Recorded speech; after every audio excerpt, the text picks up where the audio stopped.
Welcome to Podnutz Daily, episode number 300. 300, big number for a podcast. Kind of proud of that, actually. And I'm kind of proud of everybody who has been listening and watching and supporting this show.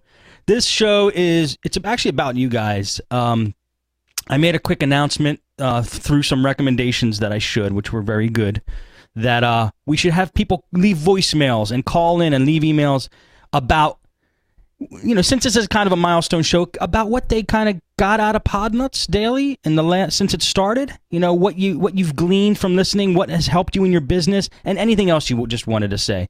So I have, between emails and voicemails, about 19 we're going to play. And we also have a special episode because we have two guests on the show. We're going to do the guests one at a time, and then they're both going to join us at the end. And first guest is a person who, I can't thank enough for all the help he's done in the Podnutz community. Tim Kelly from timscomputerfix.com, the administrator of the forums, has helped in numerous ways with keep getting Podnutz going and off the ground. So, man, I have to say, first of all, Timster, thank you very much. Dude, you've helped me and everybody else more than anybody has ever done for this. But 300, woo, yay! Yeah. Way to go, man. Thanks. Couldn't have done it without you guys. It's just awesome to be here. Cool. Well, of course, I'm happy that you volunteered to be on the 300th episode. Yeah. So what I think we're going to do, Tim, is, and I got a couple other announcements to make, but we'll do that when we get to the, no, I got to say it now. You guys have been sending me donations this last 2 days. And it's just been, it's bowled me over. You guys are just way too generous. I can't say enough thanks for the community that exists in Podnutz. You guys are just friggin' awesome. I never would have thought in a million years. I feel like this is like the last show we're going to do, the way I'm talking. I never thought in a million years that starting this podcast would create this community that exists. And I'm super thankful for you guys. I love that you're all a part of it. I love being a part of it. And all your contributions are just way too generous, way too generous. So I have to highly thank you guys for anybody who's done that, and any contribution you guys have given through the years. I'm totally psyched about it. This episode is going to be tough for me to do. Maybe I might tear up a little bit towards the end. You'll be all right. Hey, it just shows how the community is, how tight knit we really are, and being I got so many things I could say. But I caught the word. Everybody was talking about doing something special for you, and what a better way than to donate a little bit of that green stuff, man. I mean, that's hey, that's what makes the world go around, and so everybody wants to show the appreciation for you and what you've done, and we all know that if there wasn't a little bit of that green in it for you, you might not be around, so that always helps.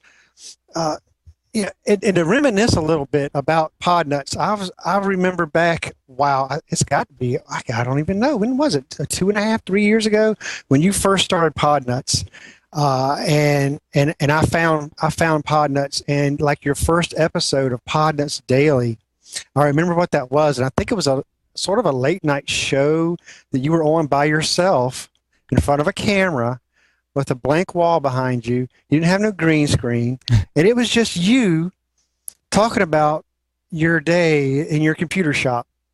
Yes. And in the Ustream chat room was, just a handful of people. Right. And you weren't even taking calls back then. It was just you in front of a camera talking about your computer repair day. Yeah.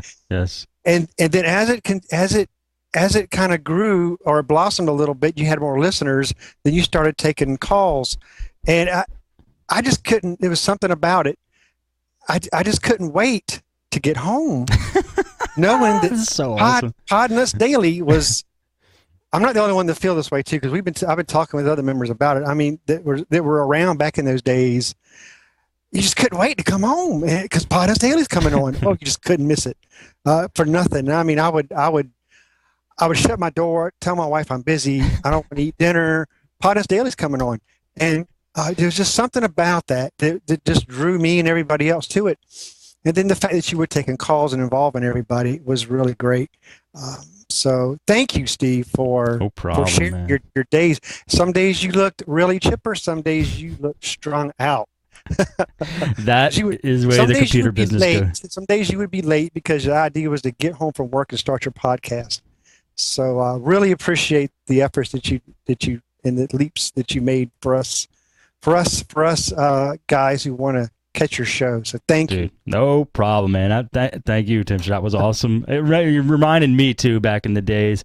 You know what it was? And one of the reasons I started the show, I would work at my shop all day long, and then I would learn so much every day because I was just, I would just started the business and not too long before then, and I was just learning all this stuff, and it kept piling up in my head and more and more and more. And finally I said, I have to talk about this because this stuff is cool and it's helpful. So that's why I started Podnutz Daily, to vent it out. And I think one of the reasons it gained traction is because one of the things I like to do on my podcast, we're not doing it this episode, but normally I don't dilly-dally around. I like to just, especially back in those days, I said, okay, welcome to Podnutz Daily. Here's what happened to my shop today. No commercial, no intro, no nothing, just data. I just wanted to get the data out there. That's kind of been one of the backbones of Podnutz, is just to get as much good information out as I possibly could. And it turned into now that all you guys help me get the data out. So, yep. And just, it's great. It's a good thing. It is still unique. That's the thing. There's no podcast or show around like it still. Nobody can touch us here. So sweet. And what's really good at being an admin? You say I'm an admin and all that, and I have been around Podnutz here from the early days. Yeah. You really don't. This community is so great. These guys and girls that are in this community, I don't have to deal with much headaches when it comes to, dealing with stupid people or dealing with idiots, or spammers, so there's just something really unique you have here. Yes. In that regards. Hey, I treasure it. I treasure it. I know the value of what you guys are providing me. So let's keep it going. That's all I have to say. Well, real quick, because I know John's got to come on. I want to talk about a laptop that I got in. Yeah, we got time. John May's coming on from evernet.co.uk. He'll be on right after Tim. Okay, man, what do you want to go over? Dude, I don't even have the model laptop in front of me. It's one of the old Latitude Dells that came in, and the guy was complaining of it just shutting off. So basically, I fired it up. He signed a tech, gave him a work ticket. He left. I fired it up, and it was working fine. And it turned on. Everything looked good. I was like, "Oh, well, what's wrong with this thing?" So I touched the corner of it, and I lifted it. Bam! It shut off. It's like, wow. So turn it on again. It powered up, no problem. I mean, the very second I just lifted a little bit, bam! It would shut off. Right. Wow. I was like, this is crazy. So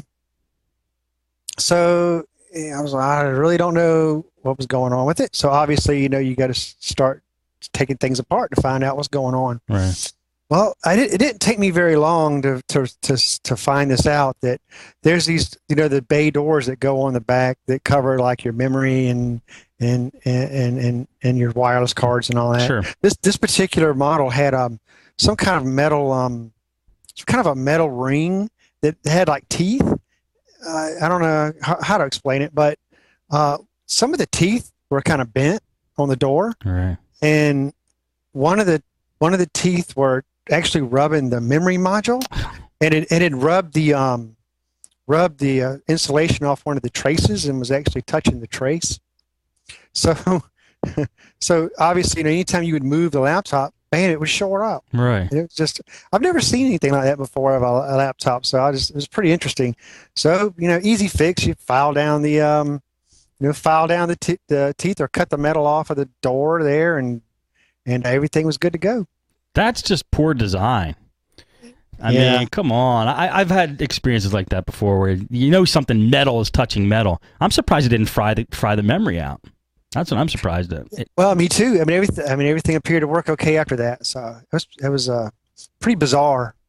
Yeah. Hey, did you know Staples was doing free diagnostics on computers? I didn't know free, but I always see when I go to Office Depot and Staples, they have signs up saying they do computer repair. Yeah, well, every now and then I have to go to this local Staples here to get some supplies or something, and I always see one or two people standing in this middle island, and the guy's like standing in the wide open. This quote technician is standing in the middle of the wide open, you know. So I like to kind of like act like I'm browsing the aisle, you know, so I kind of listen to what the guy's saying. Yeah. Oh my God.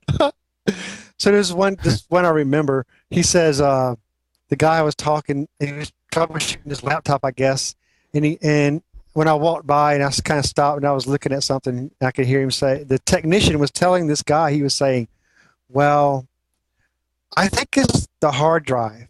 And the guy goes, really? Why? He goes, well, I wouldn't be feeling what I'm feeling right now.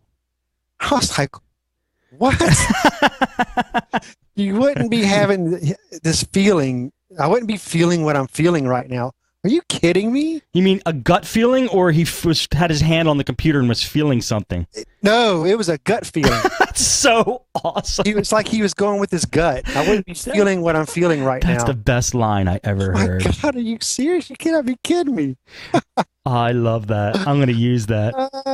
Yeah. I think everybody should use that. If your customers question you guys, just use that line.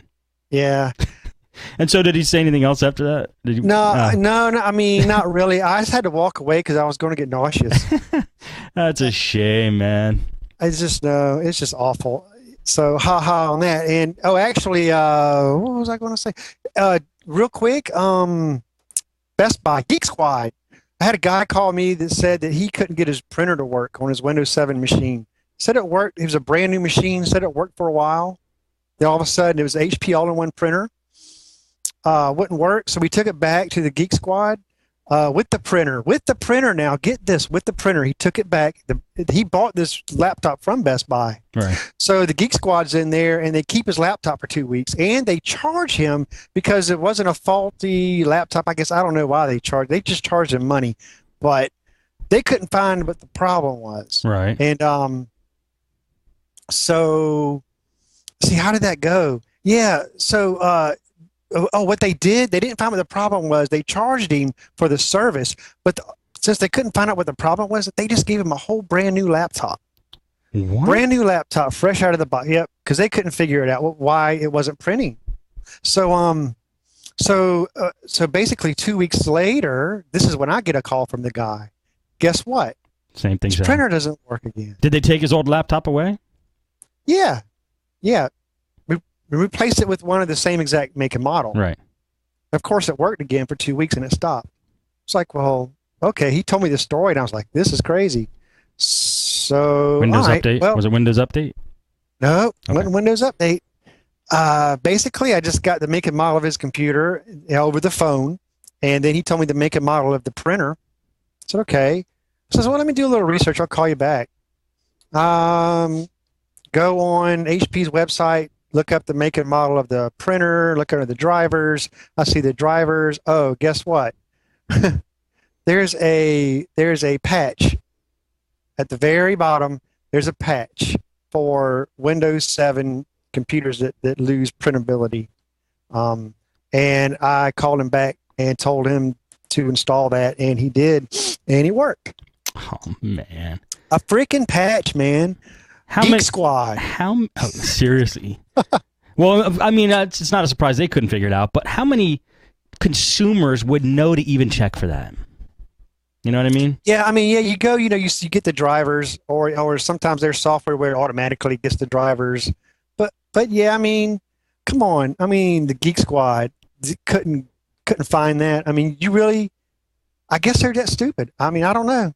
I mean, I don't get it. I've not been proven, like, no one has come on or even called and proved us wrong that they just are not with it. I mean, yeah, I know. So, yeah, I think they are that stupid. And you know what? And it may not be stupid, IQ stupid. It might just be that there's lack of training there. You know, I believe that the guys who do join the Geek Squad, and if anybody are listening, hey, I'm nothing against you. I believe that you do join with the purpose of, wanting to help fix you want to fix computers. But that's basic, though, man. That's some basic stuff right there. Drivers and patches. That's basic. That's just basic. They should know that. It's basic for you. And oh, come on. That's basic. You know what? They probably